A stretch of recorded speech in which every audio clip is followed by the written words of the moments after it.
நாம் தமிழர் கட்சியின் தலைமை ஒருங்கிணைப்பாளர் சீமான் ஆடு மாடுகளை பாதுகாக்க வேண்டும் என்கிற கோரிக்கையை வலியுறுத்தி கடந்த ஜூலை மாதம் மதுரையில் ஆடு மாடுகள் என்ற பெயரில் மாநாட்டை நடத்தினார். இந்த மாநாட்டில் ஆயிரக்கணக்கான மாடுகள் முன்னிலையில் சீமான் பேசியிருந்தது இணையத்தில் பேசுபொருளானது.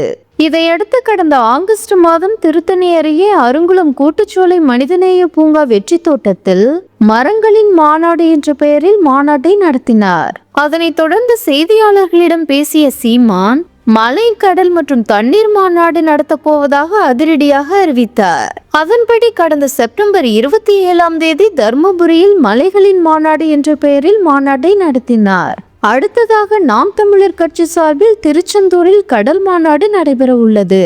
இந்த நிலையில் பல்வேறு நிகழ்ச்சிகளில் பங்கேற்பதற்காக சீமான் இன்று தூத்துக்குடி சென்றிருக்கிறார்.